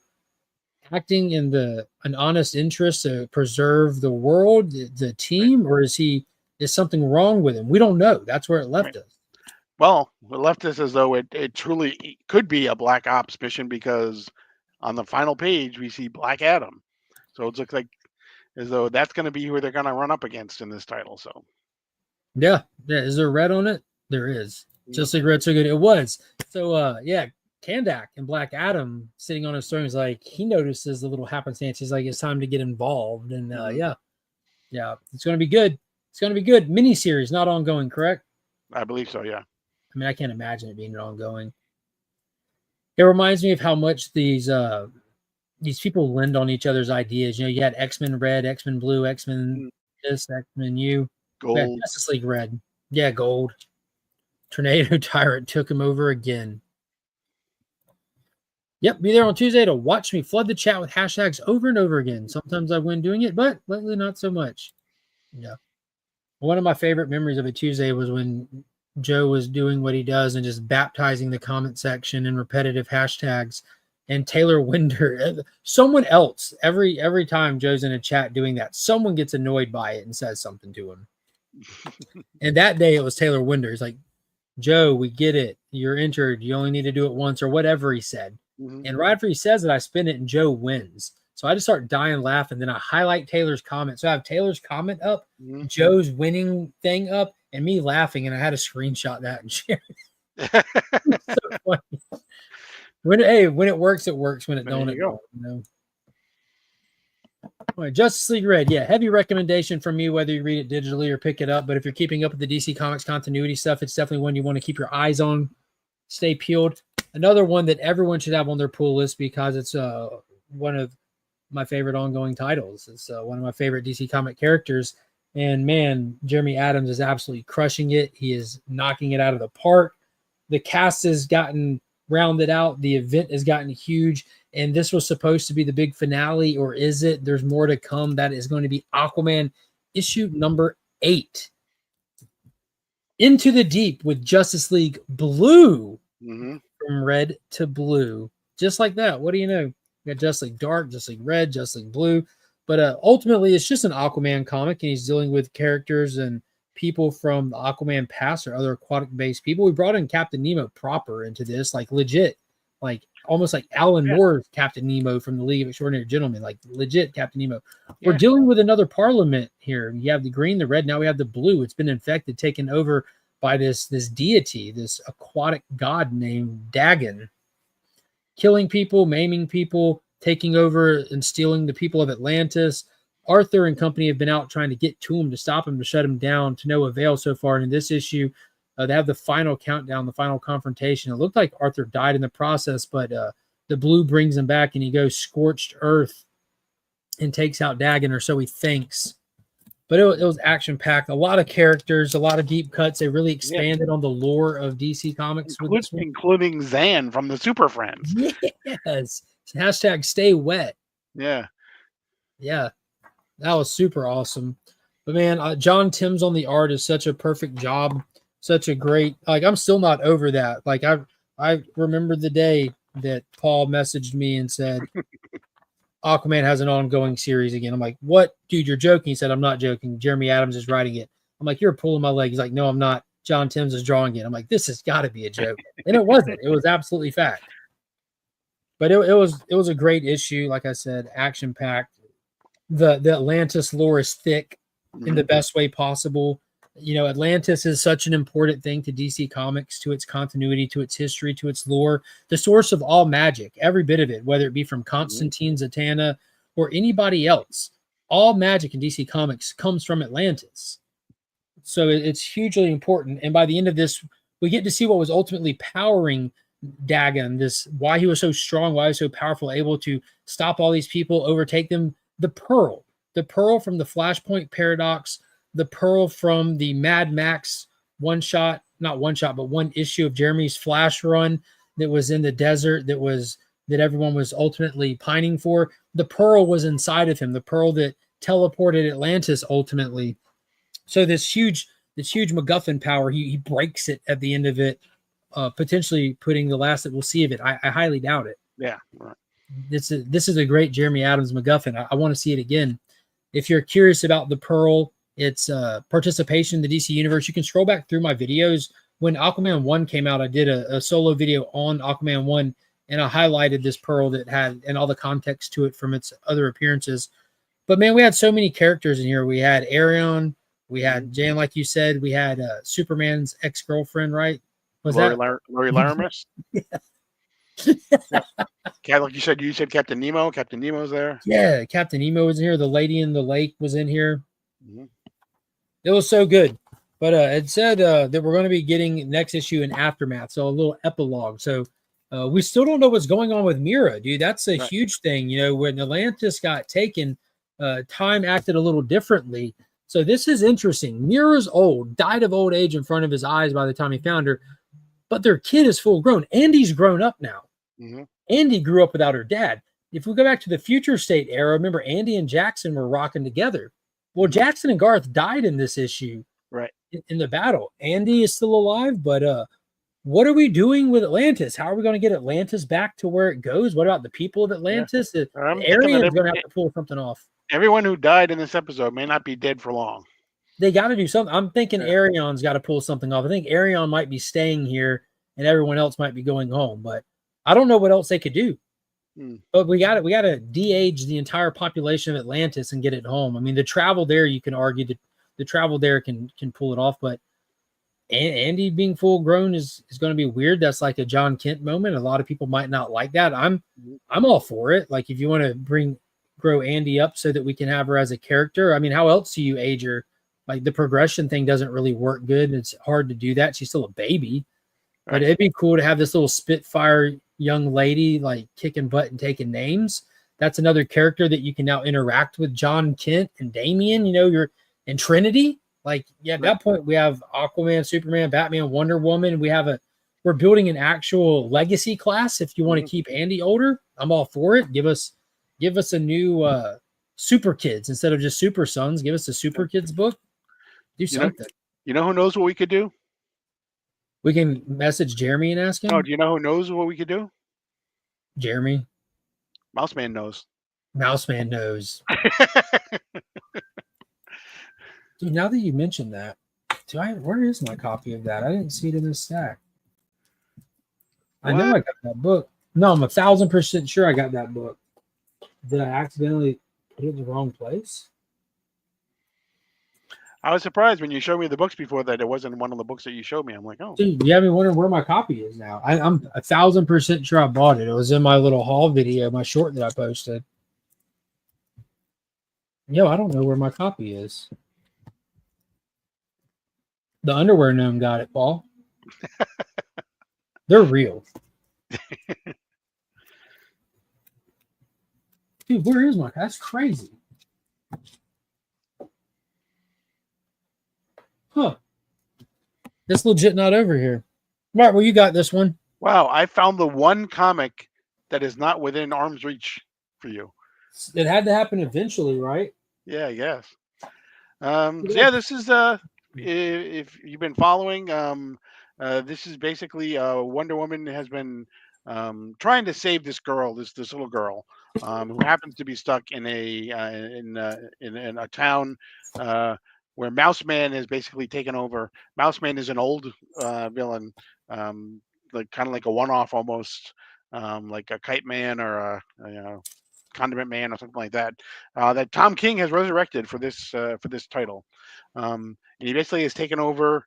And everyone in the town, basically all they can say is Mouseman knows, and Mouseman is wonderful, and Mouseman is good.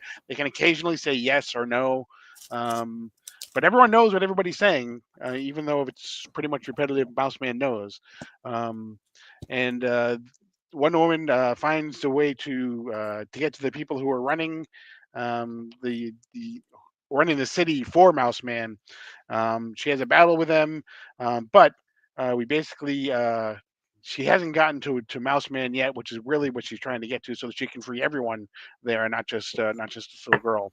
All the while, she's carrying her daughter with her as well. So I just had to confirm it and watch the haul video. I have that book. Where's my copy? Pops had me concerned. Did I give it away last Tuesday? Oh, maybe, yeah. No, definitely. Yeah, I hope not. But go ahead. I'm sorry. No, and so we basically end with what looks like it's going to be the big battle in the next issue between Mouseman and Wonder Woman. So we're looking forward to that. But yeah, it's Tom King, kind of like Jeremy Adams, and they can pull characters that haven't been used in a long time, and kind of make them fresh and new, and work them back into the canon for Wonder Woman, and kind of make them, even though it's kind of a silly thing, Mouseman, he still is kind of scary, and he's definitely creepy. Creepy, absolutely. I'm mostly excited. This feels like kind of like a layover story that we're doing. Mm-hmm. You know, we wrapped up the Sovereign thing, so you kind of got to take a breather. It feels like one of those breather stories. I'm excited to see what we're going to do from here, and I want to know the justification for her baby packing Trinity for this adventure. Right. Pop says it might be in the long box you dropped off here. Oh, no. Well, I did that before Tuesday. It don't make no sense. Unless it's by the bed. I might have taken it. Yeah, I'll go read, sit in the bed and read. It might be back there just by the bed. I don't know. Weird. I don't know. It's somewhere. I'm sure that I paid for it. There you go. That's the important part. Support your LCS. Mm-hmm. All right, moving on. It was a big 2 weeks for everybody's favorite ghost, the Space Ghost. Space Ghost #1, year 2 is out. So this is technically issue number 13 with air quotes here. So Dynamite's doing something really smart, like from a marketing standpoint. They're going to do 12 issues and then go to #1. 12 issues go to #1. They'll do 1 year, and that'll be considered a year, a season, if you will. So Space Ghost season 2 #1 is out with beautiful Matina artwork, and it even had the Alex Ross treatment as well. That's the one that I got. Yeah, I'm loving it. Are you reading Space Ghost now, or just collected the cover on this one? I collected the cover, but I actually got the non-foil one too. That's going to come in my shipment this week, so I'll read it then. Nice. Hey, did you read the last 12 issues? I did not. Oh, jumping in right here, huh? Mm-hmm. Nice. Yeah, it's legitimately good. Like if you all right, first off, if you grew up with Space Ghost, it feels like you'll love this. Like it isn't just good at that point. This is like damn good if you grew up with Hanna-Barbera superhero stuff in your utility belt. This is super good. So jumping into this one, the end of the last one, we did the annual after issue 12, and they had the big reveal that Jan and Jace's uncle, their great uncle, is alive and is coming to pretty much claim the children whose parents are dead. And kind of just did it in a pushy way, an assumptive kind of way. He has no clue of their experiences and what they just went through with Space Ghost. And they're kind of trying to portray to him that we don't want to go with you, not because we don't appreciate you coming to check on us, but because of who we are now after what happened over the last year. And as they're telling him what happened, you're getting a story playing out with Space Ghost out there doing just that, this selfish powerhouse who's motivated by loss and grief and not wanting other people to go through what he went through and all this stuff. It was one hell of an issue. Who is this? David Pepos absolutely gets it. Yep. He knows this character so well somehow, and he delivers just such a great story. This Hanna-Barbera like resurgence is fantastic. Be on the lookout for Blue Falcon and Dynamite.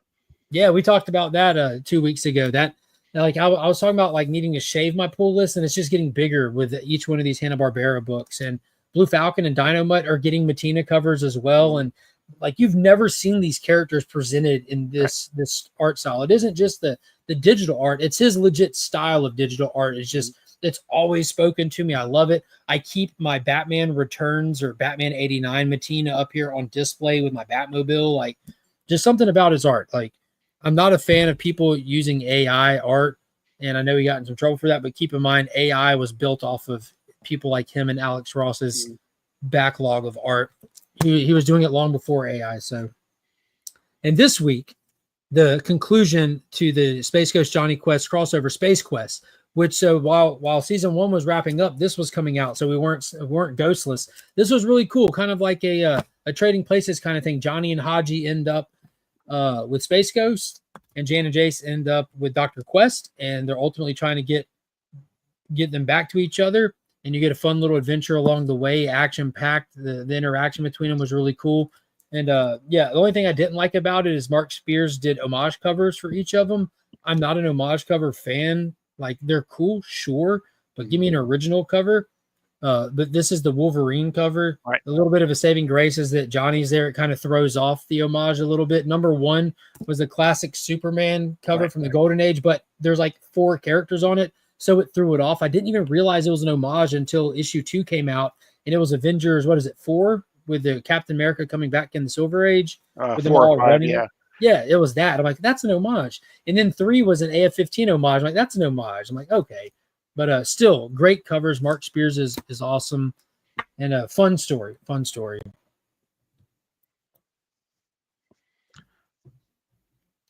Ooh, dang, dang, dang. Ghost Machine, Hyde Street #8. Dang. What did you think, Paul? What are we Oh, doing with this? Pranky finally got his comeuppance. Yeah, he did. Yeah, he did. For those that aren't aware, Pranky was pulling a prank in the last issue, and he stole the Wolfman mask from Dr. X-Ray. Dr. X-Ray being the embodiment of those old ads in the back of comic books, and every ad, every item, every overpriced novelty has a horror gimmick, and he stole the Wolfman mask to put it on, and it fuses with you like down to a cellular level. He's permanently stuck like that, or so he thinks. Yeah, but um, he thinks he has thinks there's a way to help him, but he has to go to Doctor Ego. Yeah, pretty much Dr. Giggles, right? Like, Yeah, remember Dr. exactly. Giggles? Yeah, this plastic surgeon who just tortures people on the table. The bigger picture in this was what I really thought was interesting. It starts out with a guy going to the card reading lady from Mhm. Sisterhood, who we Yep. were just introduced in Sisterhood. He apparently has pulled some kind of white collar crime Ponzi scheme thing, and his world's about to crash down in front of him. So she was going to read his cards and ultimately damn his soul and all that stuff. But in so doing, the cards went crazy and revealed that he is the butcher of Hyde Street. We don't know the importance of this at the time, but he ends up running out. She ends up freaking out at the idea of him running out.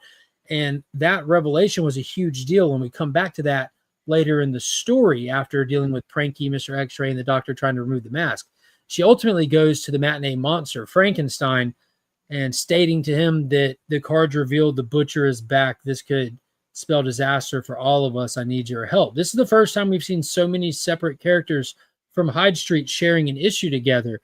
We saw Mrs. Goodbody, we saw the tarot card reader, we saw Matinee Monster, we saw Pranky, Mr. X-Ray, all of them, and it's all kind of kicking off whatever this butcher of Hyde Street premonition is going to be that spells disaster for all of these players that are collecting souls for the scorekeeper. So does it look like, or does it feel like to you that we might be getting into our first almost like event level story? Because a lot of these are one-offs, presenting you with a soul that's damned to Hyde Street and this specific character that's unique and what they bring to Hyde Street and how they collect these souls. Does it feels to me like we're actually starting a self-contained story arc for the first time. Yeah, and I mean the next issue teases that we're going to find out more about Mr. Ego and how he came to be who he is. But um, this really, I mean, for the first, we had some one-offs type thing, but it was pretty much Pranky and Mr. X-Ray that were the two Mhm. that were driving everything.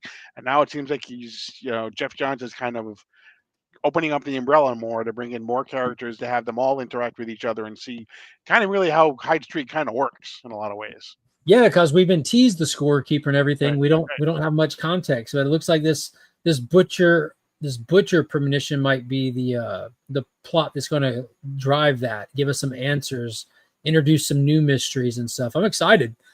Ivan Reese's art in here is just phenomenal. Mhm. It's amazing. And on that note, Jason Fabak, you saw what he posted this week. Mhm. Rook Exodus is on the way back. They're soliciting it. They're teasing the October. interior pages. We've got the new warden that they're introducing, who's who's a major hunter on Exodus.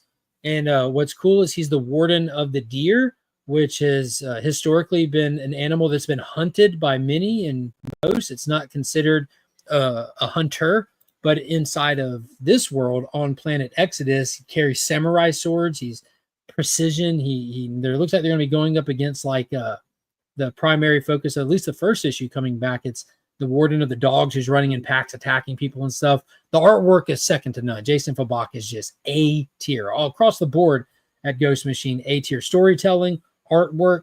This universe is just flushing out amazingly. Every time I get another Ghost Machine book, I can't wait to read it, except for Hornsby and Halo. Yeah. But just it's fantastic. I'm loving everything that they're putting out, except for Hornsby and Halo. But Yeah, highly and they're recommend. really. I mean, I've talked about this before, but they seem to be taking different um, processes on each of the books. With Exodus, they're really doing. It's Jason Verback is doing all the art. They're doing 6 issues. They'll take time off so he can do the next 6 issue arc, and then they'll release those 6 issues. I don't expect that we'll have any delays. I wouldn't expect in the second series of Exodus.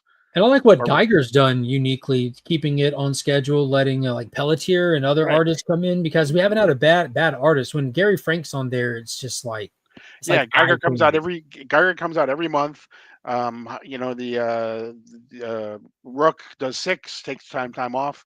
Red Coat is every month, and Red Coat, somehow Brian Hitch is just yeah, but if you know what, it has skipped a month here or there, but it's pretty much it's never skipped more than 1 month, and it's mhm, always Brian Hitch. It's mhm. so again that's they're doing the thing where if you want something every month, you got Geiger, you might have, fill-in artists. If you want something that's going to be, just one artist, you've got 2 different flavors. We can do something that, we'll put out as many as we can, that's as fast as they can do it, which is the Red Coat, or we'll do the 6, take some months off, do another 6. And so far, Rockefellers has been like clockwork. Yeah. Yep. I forget the name of the artist in there. I don't know how. Did the Flash? Francis Manifold. Manifold, yeah, Manifold.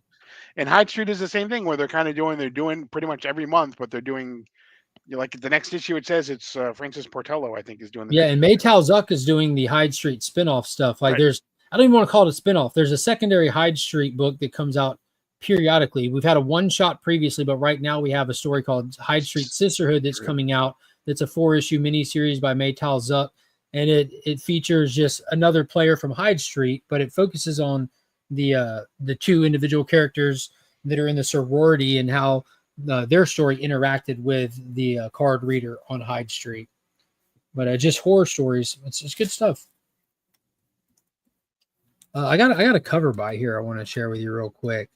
Okay. Not often, but I do it. Godzilla in Hell, the foil wraparound. IDW is still celebrating the 70th anniversary of the Big G himself. And this is that spooky artwork, one of the most prolific Godzilla artists out there. And just a stellar cover, just absolutely gorgeous. So that's one of the reprint issues that they're doing? Yes. Okay. Yes. Yeah, just flipping gorgeous. Yeah. Flipping gorgeous. Yeah, amazing. Good stuff. So if you're a Godzilla guy, don't miss out. But what else you got? The only other one I have is this one. Oh man, I got a stack over here still. All right, we got Superman Unlimited issue number. Who cares? Issue number 4. It's Superman Bat. Yeah, we look like we both got the Raphael Albuquerque cover. I like the little throwback vibes the cover gives. Mm-hmm. And we still have corner box art. I guess we should go back now and look at if it's doing the corner box art thing where if you look at him in sequential order, he's like a flip book moving kind of thing. Oh, no, I think actually Dan Moore posted, he's doing all the corner boxes. He posted like 4 different ones that he was doing. Okay. Does it like make a moving picture look to it or anything? No. Nope. So this is a completely pointless issue of Superman, if you ask me. It's just a self-contained standalone story. This is why I'm happy that Action Comics is doing Superboy, because every single issue of Action Comics matters now, because it's a linear story of Superboy. It's all canon. It all matters. The Superman Unlimited is supposed to be canon-ish, but little self-contained. The whole premise of this book is kryptonite is abundant on Earth now, even though it's not abundant in any other book, but it is in this one. People are wearing it as jewelry, so when he saves people, he has to worry about that. But he gets bit by someone who took an updated version of Dr. Langstrom's serum, and now he's infected with Man-Bat stuff. Damien has to fight him a little bit. They have to try to contain it. Right. And the reason he was able to be bit was because of the kryptonite, and so. Yeah, there's an entire wasted issue on, hey, kryptonite's everywhere, when we already know kryptonite's everywhere. I'll be honest with you, I read this book and thought, if this keeps up, I'm dropping this title. Not because I don't like Superman. I absolutely love Superman. This is just, there's so many good books out right now. It's hard to justify spending $5 on a book that's not contributing to the universe. And that's how I approach my pull list. I want books that contribute to the universe. I like the interconnectivity of the universe. I love the continuity. Like I always say, I'm Charlie and it's always sunny. I'm jacked up on coffee in the mailroom connecting all the dots. Who's Pepe Silva? I'm going to find out. Pepe's not in this book. Pepe wasn't here. Just wasn't it for me this week. I enjoyed issue 1. Loved issue 1. was telling people if you're a longtime fan or a new time fan of Superman, it's a great book to jump on and get familiar with the character. Now I would tell you after issue 4, I'm sorry. It wasted your $5 bill. I'm going to hang on for a while. Definitely. Yeah, I am too. I say this, but I'm not dropping it. You know that. Because as soon as I say I'm going to drop it, an issue that is going to be good will come out. Right. But yeah, we'll see. We'll see where it goes. Dan Slott. I don't know. We'll see. Did you read this? I did. Yes. We got a new Black Label title for Superman out called the Kryptonite Spectrum. And this is your creative team behind, what is it, Ice Cream Man? Ice Cream Man. W. Maxwell Prince, Martin Morazzo with Chris O'Halloran. That's your creative team. The acclaimed team behind Ice Cream Man on a DC Comics book printed on the cover is crediting an Image comic title. That's awesome to me. That's really cool. The hobby should support the hobby. That's, in my mind, that's awesome. So that's a very popular independent comic book called Ice Cream Man. It's like a horror anthology that this creative team has successfully ran for like 50-something issues, if not more. Yeah, it's been going for a good 4 or 5 years. Yeah. So they're approaching the Man of Steel, and they wanted to tell a story where he discovers out in space a chunk of meteorites coming. He's ran some tests. It looks like it's containing different forms of kryptonite, and by the cover you would think it's green, red, yellow, blue, familiar colors of kryptonite, which they go over, but it's not. There's these I don't know, it's like different color speckled kryptonite. They're going to experiment and see how it affects him.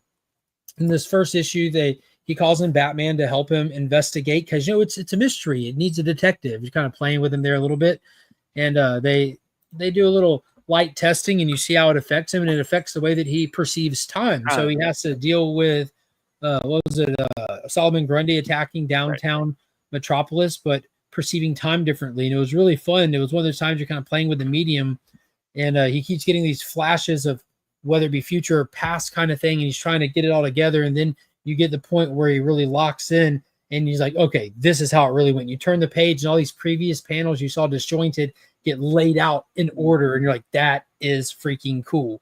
So it was really fun the way they play with the medium. I love the artwork. It reminded me of very Frank Quitely, to be honest with you. Not like as detailed as that guy is, but with the softer lines and the color palette and the tone, it reminded me of Frank Quitely. I enjoyed it. It definitely does. Because some of the options that he like Frank Quitely is known, he does the very short cape, right? Does a very short cape, and this it's not quite as short as Frank Quitely's is, but he does a shorter cape here as well. Yeah. The only other person who I think could draw something like this might be like Mike Allred. He can definitely dude. I swear to God, when he showed us Batman, I'm like, if you mushed Allred and Quitely together, that's exactly what Batman would look like. That right there, the way his cowl was and everything, 1000% nailed it. Over in the Energon world, we had G.I. Joe issue number 10 this week. We had Baroness and CoverGirl that were out trying to. Baroness needed some room to breathe with going over to the Joes and everything. She wanted to go check in on her parents from afar. She keeps tabs on them, doesn't like go talk to them or anything. Just make sure they're safe. She gets approached, picked up, and captured by a previous villain that lost his eye at the hands of Baroness and threw her into like this terrible situation. One of y'all are gonna have to kill the other one. I'm gonna kill her parents or kill you both, kind of thing. And they ultimately battle it out, trick him, take him out, kind of thing. It was a fun issue, but we also get God, which Joe was it that's rocking with Hound right now? Not a Hound, Hound right now. But they went to go investigate some Cobra stuff, and Flint and the other Joe, run into Major Blood. Yeah, he was in there. But a Transformer reveals itself to a little batch of Cobra operatives that were at the scene of the big battle that happened earlier, and it's about to go down in the next issue. He's about to wipe the floor with them. But it was a fun issue. I'm still digging everything about this Energon universe. This was kind of a layover story arc as well after the big first volume that they did, but it's still servicing the overall plot as well. Clutch, there it is. Thank you, Joe. You the man. Good stuff. Back in Dynamite, because Dynamite is rocking right now, guys. Terminator issue number 10. In the last issue, I told y'all how we went through Judgment Day in real time. Like, it happened. So in this issue, it's our first like full-on linear story after the bombs, after we're into the post-apocalyptic world with the rebellion, dealing with actually like surviving in these destroyed cities. And you have this small little batch of resistance trying to anticipate an HK tank. If you don't know, these are HKs. They're called hunter killers, these flying things. If you also remember in the Terminator movies and the flash forward scenes, those big rolling on treads things that were like have the top half so it could turn and shoot, those are HK tanks. They were set up some bombs and were waiting for one, and as it rolls in, it's not 10 feet tall like they were used to. If you go back and you watch Terminator 3 with Arnold, you see the T1 models back when Skynet first turns on in Terminator 3. They had the windy waist and the Gatling gun arms, and they were on treads. Those were the earliest HK tanks. So they were expecting something like that, but they got the actual like 10-story tall one for the first time in this issue. Almost the whole team gets wiped out immediately. 3 of them survive. The leader of the little squad, another guy, and a young kid who was rolling with him, who's begging, like, let's get out of here, regroup. We just got dusted. And the guy's like, dude, as long as we're alive, we're going to fight. And he pulls out a picture of his wife.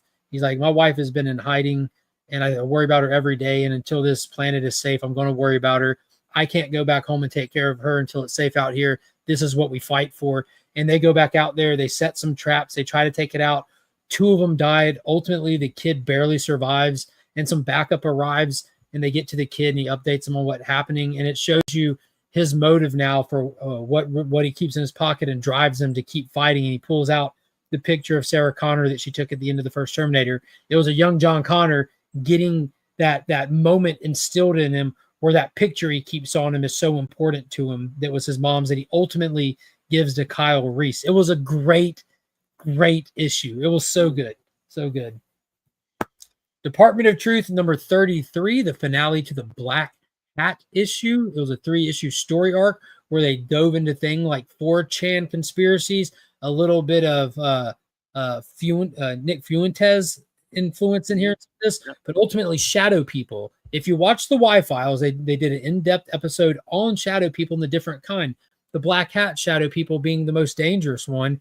It deals with that and how they manifest into reality. Ultimately, the girl that was worried about her friend, she takes on the shadow person. She goes robo-tripping to draw it out. If you don't know what that is, I'm sorry for you, but not everything's meant for you, I guess. But during the big finale event, her buddy ultimately dies. She stabs the shadow person with broken glass, and it reveals to be her friend that she was missing the whole time. And it was a sad reality of everything. And as she's laying there in a bad way, the department shows up in the form of Hawk and I forget her name, the black chick that's been here since the beginning, that's been working with Cole Turner. And we find out at the end of this that they're going to recruit this girl in because there's no future for her. She just killed these people in the street because of this fiction that manifested. And then Hawk, you get this twist ending where Hawk talks to the department, the Ministry of Lies, which is the equal opposite Department of Truth thing. And he says this fiction manifested. It wasn't what we needed. We're going to have to dig in deeper, check in your records, and go back to the 90s to a Cole Turner. We're going to need this one. And it shows you the pentagram face guy who's been through all of this stuff. And this basically shows you why they go and recruit Cole at the beginning of this to bring back that fiction from his childhood. I'm like, dude, that's deep. That's a deep cut right there. Super good. But burn through these. I got a couple more. New Gods 9, absolutely amazing. Orion gets elevated to the leader of the New Gods in place of Isaiah. He doesn't want to take the mantle proper. He won't yield the staff until they're all safe. We also learn that the Nectari are able to track them, or on the way to Earth. Seraphim is reporting back into Maxwell Lord, who's been touched by the power of the New Gods. There's a lot of things moving. Seraphim also has gotten in the head of that little kid who they were all after in the beginning. It looks like whatever's going on with the forces of Apocalypse that are still alive, working with Maxwell Lord, they're trying to manipulate this kid for their own doings. The Nectari have no clue what's going on with them and are coming in just to dominate and to wipe out any and all New Gods. I don't know if they know what's going to be waiting for them on Earth, but big things happening. Ron V is crafting an intricate, heartfelt, dynamic story. I'm loving every second of it. Frank Thierry's crushing it with the finale to the Godzilla Here There Be line. This is issue number 3 of Here There Be Aliens. Jaguar was kicking ass and taking names until Mechagodzilla shows up. There's a full-scale invasion by the Zalians. They have Hidoras launched in big cities everywhere, having to deal with stuff, just slow roll, taking it over. Jaguar's doing work until Mechagodzilla shows up, and obviously he can't beat Mechagodzilla. But right before he gets taken out, finally, some help shows up. Over in Egypt, Mothra shows up, starts fighting Hidoras. Over in England, Anguirus shows up and starts fighting Ghidorahs. The Earth has responded. All of the Titans have activated and shown up on land in the respected areas they live in. King Caesar's over in Korea doing work. They're all here. It's amazing. But right before Jaguar gets dusted, Godzilla shows up, and the two of them tag team lay hands on Mechagodzilla and do the Lord's work. Now they're aiming their final battle toward the Zalians when they throw their ace in the hole at the Earth. And not just King Ghidorah, but the first time in legit a handful of years now, Mecha King Ghidorah shows up. In the 90s, when we did that era of Godzilla, they brought back King Ghidorah after his defeat in a mecha version. He's got the metal head, the metal body. He's like a cyborg version, which is super awesome. I had that toy growing up from the 90s toy line. He's always been a little design favorite of mine out of the toys and stuff. So that's really exciting. So we got 2 issues left. Mecha King Ghidorah is here. All the Titans are activated everywhere. Can't wait to see where it goes.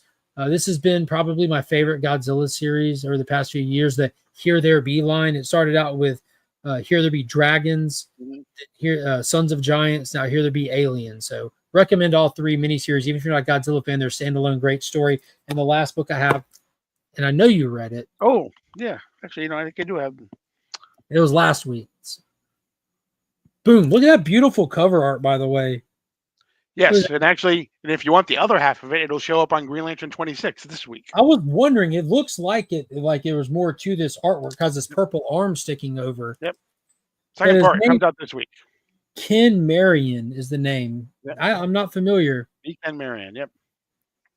Ken Marion with Pascal Ferrara. So both of them are credited on the art boxes on the cover. So I don't know how much who did what.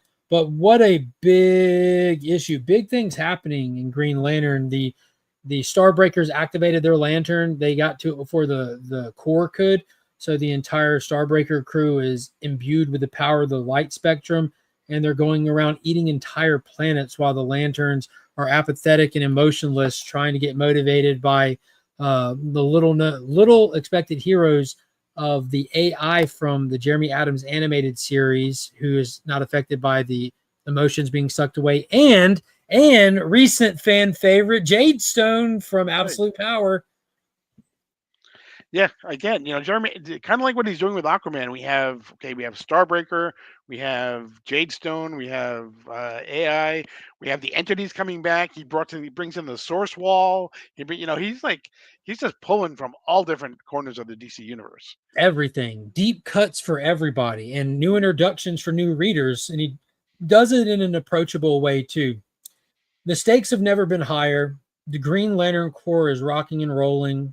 This is part 2 of what's called the Starbreaker Supremacy story arc. Green Lantern was self-contained for a while. They introduced a secondary Green Lantern Corps book, which was quasi-self-contained. We're only 7 issues in, but starting last week with Green Lantern, we're doing this crossover proper, where if you only pull Green Lantern, you're going to want to go pull Green Lantern Corps for the next couple of weeks, as the story will directly hop from one to the other. And this is, to my understanding, right?